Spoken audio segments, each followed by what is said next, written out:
Welcome to Europass, your first-class ticket to discovery and adventure. I'm Petty Officer Kim Smith. Living in Europe provides the unique opportunity to get out and travel to all sorts of interesting destinations. One unique destination often overlooked is the tiny Baltic country of Lithuania.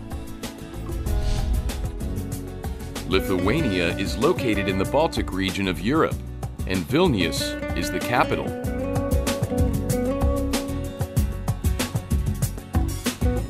Vilnius is a cosmopolitan city and has a lot to offer visitors in the way of culture, architecture, and history.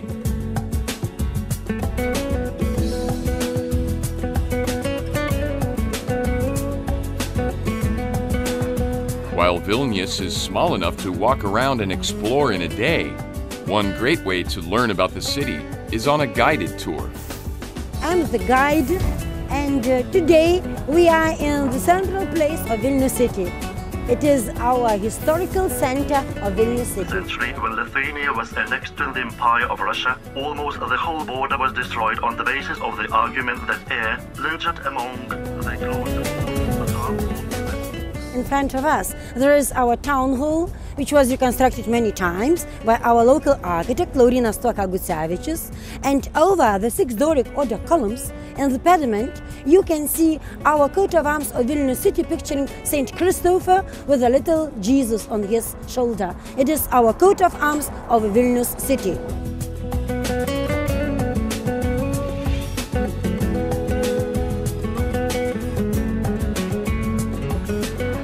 Now we are in the very nice point of our Vilnius city. You can see our very interesting church of St. Peter, St. Paul's, and sometimes our tourists, they like to visit and to get inside of this church to take very interesting movie and pictures. We shall try to do it inside of this church because it is like a big our life, like a theater of our life. In all these walls and all these ceilings, you can see more than 2,000 stick moldings, which were made by Italian masterpieces Pietro Perti and Maria Giovanni Galli.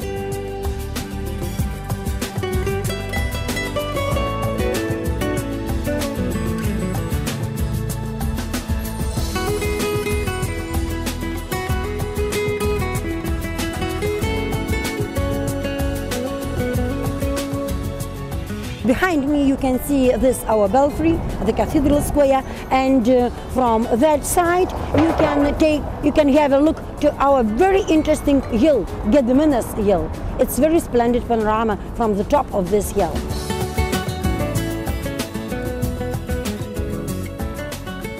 One place the tour passes can help to shed some light on Lithuania's dark history of occupation under the Nazis and the Soviet Union, the KGB and Holocaust Museum. During World War II, it was the site of Gestapo headquarters, and later of the KGB. For Lithuanians, the KGB and Holocaust Museum symbolizes the long Soviet occupation. Between 1940 and 1991, people who resisted the Soviet occupants or the Nazis were arrested, killed, or deported to Siberia.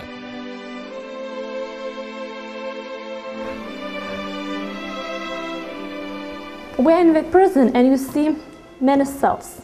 All these cells look like it did in the last decades. This prison was for political prisoners. There were a lot of partisans who were killed here, were executed.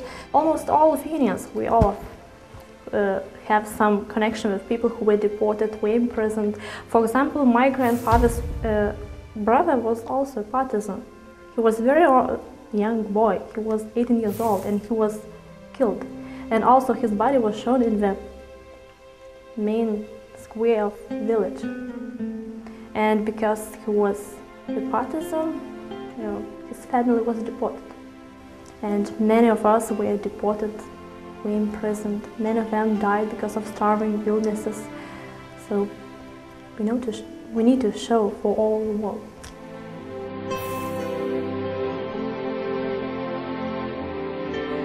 The KGB and Holocaust Museum teaches visitors about the history and struggles for independence of Lithuanians. It also serves as a reminder to all who visit that history should never be forgotten.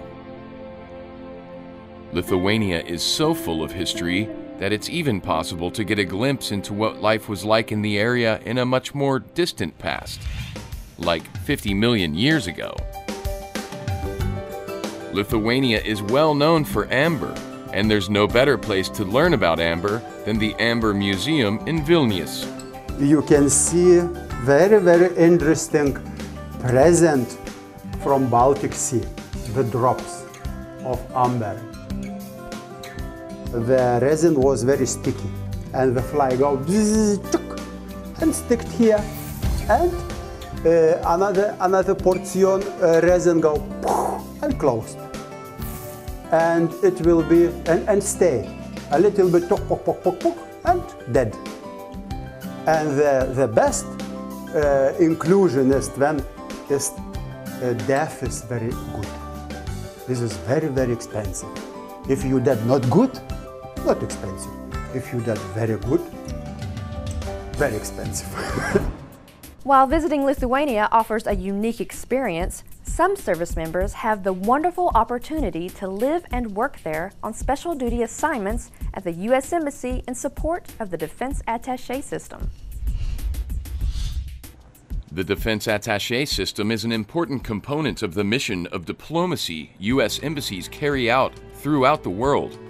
I'm the senior advisor to the ambassador on all defense-related issues and represent the Department of Defense, the Secretary of the Army, the Secretary of Defense to the host nation. An ambassador works hand in glove with her defense attaché every day, whether it's developing the military cooperation we have with our partner nations, or whether it's dealing with policy issues. And I've been privileged to have outstanding defense attachés in every post and their staff as well.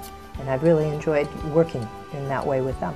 I'm the senior enlisted at my embassy in my Defense Attaché office, responsible for the staff supporting the Defense Attaché in his efforts to represent the U.S. military to the local Lithuanian government.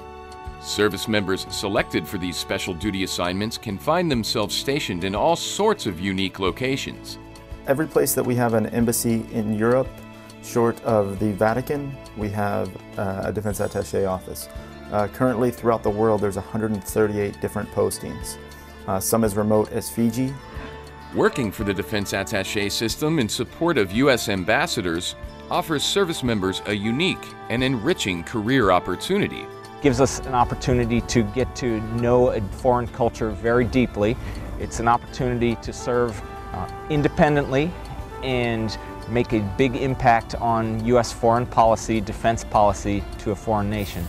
You really get the opportunity to live on the local culture. I mean, there is no exchange, there is no PX, and so really get to interact with the Lithuanians and then with other people from the other diplomatic missions here. I know that the services have trouble filling these billets because most people don't know of them. They're easy to apply for if you've got a good recommendation from the chain of command. And you're a go-getter, you have good evaluations, jump on this, apply. If you have a good record, you'll get accepted. We need the talents and the skills that the military can bring to our diplomatic efforts overseas, and I think that they would benefit enormously from having the experience of living and working in a foreign country, living and working in an embassy. So I hope that many will take a look at the program. To find out more about the Defense Attaché System and how you can apply for one of these special duty assignments, contact your career counselor.